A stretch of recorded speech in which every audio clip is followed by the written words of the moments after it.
第143章甘木。缓缓地行走在密林之中，望着周围逐渐稀疏起来的森林，萧炎轻松了一口气。现在的他已经处身于魔兽山脉的外围位置，再往前面走一段距离，或许就应该能碰到一些进入山脉猎杀魔兽的佣兵队伍。抬起头来，萧炎望了望略微昏暗的天色，眉头不由得微皱，看来今夜又得在山脉中露宿一夜了。摇了摇头，萧炎轻拍了拍背上那被黑色布条完全包裹起来的悬重尺。由于自己这把怪异的巨大重尺已经成为了一个独特的标志，所以萧炎不得不想办法将它掩藏起来，以避免一些不必要的麻烦。再次穿过一个小树林，天色终于是完全的暗淡了下来。无奈的摇了摇头，萧炎刚欲准备寻找一个安身之所，那移动的目光忽然顿了一顿，只见在不远处的森林之中，一团篝火正缓缓地升腾中，犹如黑暗中的引路灯。竟然有人！望着那朵篝火，萧炎微微一愣，略微沉吟后，抬脚对着篝火燃烧处走去。走得近了，萧炎能够模糊地看见，在篝火旁边坐着5道人影，其中3男2女，各自都配有贴身武器，而且在他们的胸口处都配有相同的徽章，想来都是属于一个团队的佣兵。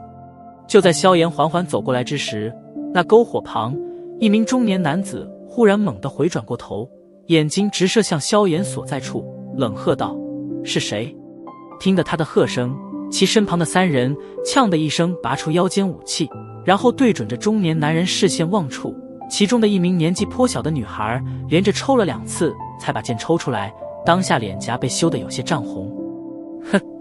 各位别慌，我只是路人，看见篝火这才过来。一处阴暗的大树之后，少年微笑着走出，似是为了证明自己并无恶意，他还特地摇了摇空着的双手。见到萧炎这副少年面孔，那5人明显的松了一口气。中年男子刚欲笑着说话，一道娇脆的少女声音便是从那名刚刚连剑都拔不出来的少女嘴中吐出，看来他是把自己先前露丑的气毫无预兆地转移到了萧炎身上。你这人懂不懂规矩？悄无声息地进入别的佣兵队伍领地，你想窃听我们的谈话是不是？被无缘无故扣了顶大帽子，萧炎眉头微皱，将目光移向那名女孩。看外貌，这名少女似乎比自己还要小上1-2岁，一张被篝火映得红扑扑的脸蛋也算是俏丽，不过她脸颊上似乎总是隐着一抹娇蛮，连带着说话的语气也是有些不太让人喜欢。灵儿，别乱说。见到萧炎的脸色，中年男子回过头来，轻斥了一声，然后转头对着萧炎笑道：“小兄弟也是佣兵吗？怎么竟然单身进入魔兽山脉啊？”“哼，我是一名医师，因为药材的枯竭，所以单独进来寻找药材，没想到拖延了这么久的时间。”萧炎从怀中掏出几株药草，冲着这明显有几分介意的中年人微笑道：“哦。”听着萧炎的解释，再细细看了眼其手上的草药，中年人这才略微释然，对着身旁的火堆指了指，豪迈地笑道：“小兄弟过来坐吧，夜晚是魔兽出没的高峰期，一人在外也实在有些危险。”感激地点了点头，萧炎在几人的注视中行至火堆旁，然后盘腿坐了下来，有些腼腆地对着几人笑了笑：“小兄弟，我叫卡岗，这里你也看见了，呵呵呵，5星斗者。”中年人指着胸口上佣兵团徽章下面的5颗金星，笑道：“耀言，我学的是医师，实力只能算8段斗之气吧。”萧炎眨巴着眼睛笑道：“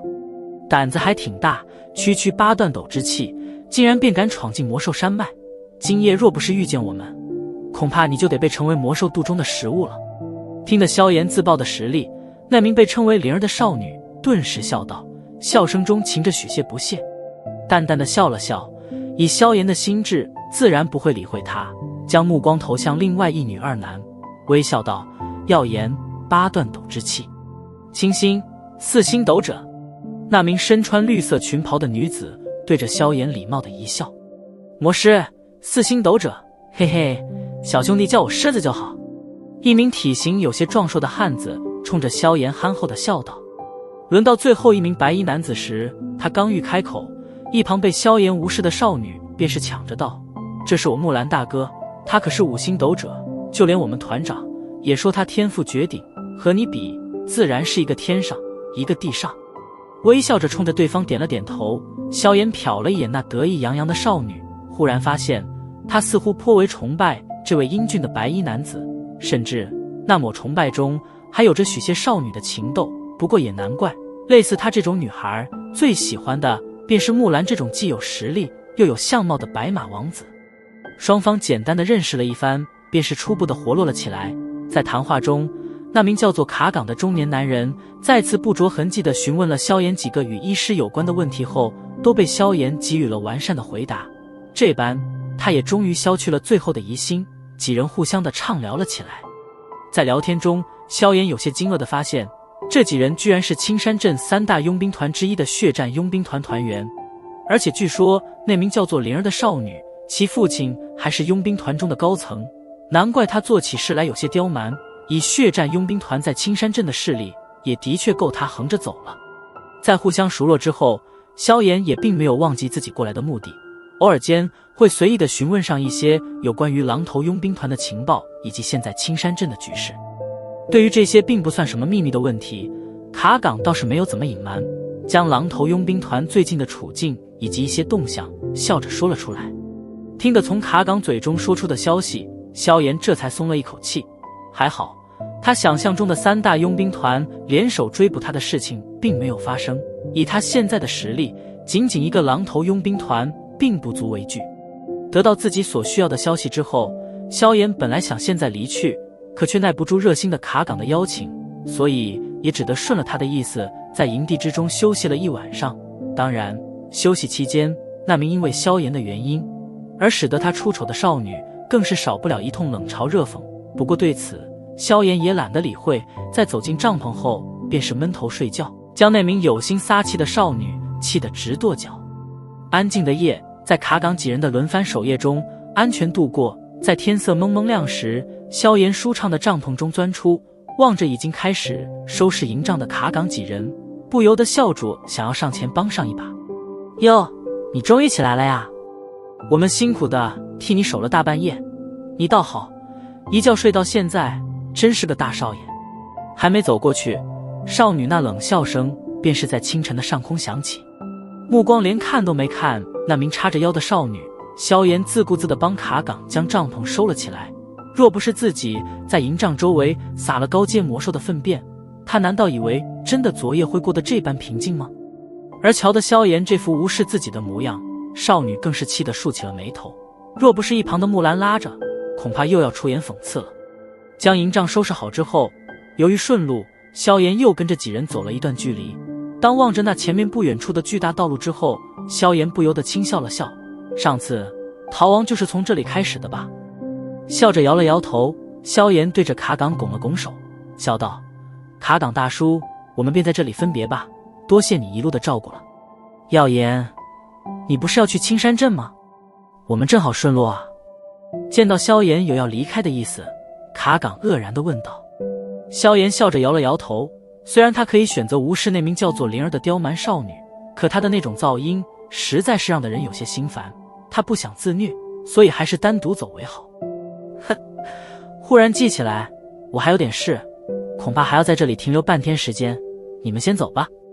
走吧，走吧，卡岗大叔，带着一个拖油瓶很好玩吗？八段斗之气，哼，连我都不如。瞧得卡岗欲开口，刁蛮少女赶忙催促道。无奈地摇了摇头，卡岗只得对着萧炎歉意一笑，然后刚欲转过身，却是微微一愣，皱眉道：真是倒霉，竟然遇见这讨厌的家伙。本来刚想离开的萧炎，听得卡岗这话，不由得将目光投向大道之上，只见7、8道骑着独角马的人群一路狂催地飞掠而来，沿途上所有路人都是赶忙逃窜着躲开，生怕被误伤。他是谁？望着守卫骑着独角马的干瘦男子，萧炎不由得好奇地问道。狼头佣兵团的2团长甘木。卡岗苦笑道：这家伙与我们不对路得很，每次遇见他都没好事，而这家伙又是9星斗者，我们可打不过。狼头佣兵团2团长。闻言，萧炎微微一愣，旋即脸庞扬上了笑容。又是这家伙，卡岗大叔，我们快走吧，快走啊！瞧的那名骑马男子奔来，刁蛮的少女忽然俏脸微微一白，有些慌忙的道：“瞧得他那惊惧的神色，萧炎轻轻摇了摇头，果然是恶人自有恶人磨呀。”在几人说话间，那干瘦男子已纵马而来，目光在卡岗几人身上扫过，咧嘴笑道：“这不是血战佣兵团的卡岗吗？怎么这次进魔兽山脉有什么收获啊？”眉头紧皱，卡岗没有理会他。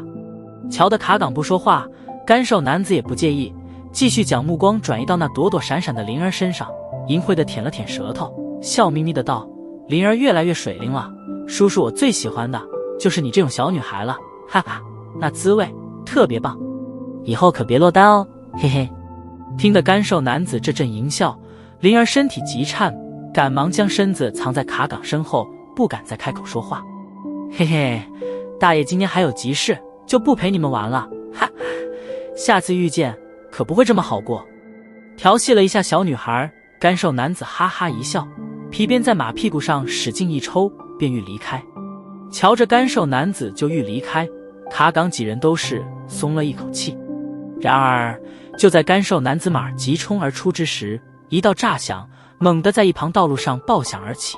而与此同时，一道黑影也是闪电般的对着前者急射而出。人影瞬间掠上马头，身体一旋，右脚狠狠地踢在干瘦男子下巴之下，顿时后者身体在半空划起了抛物线，重重地砸落在地。噗嗤，一口鲜血从最中喷出，干瘦男子还未反应过来，一只脚掌便是踩在了胸膛之上。少年淡淡的笑声缓缓响起：“还是留下吧，懒得我去找。”一切的事故都是发生在电光火石之间。卡岗几人望着那忽然就变成了别人脚下之物的干木，不由得满脸愕然，特别是当他们的目光顺着踏在干木身体上的脚掌缓缓上移时，愕然则是变成了呆滞。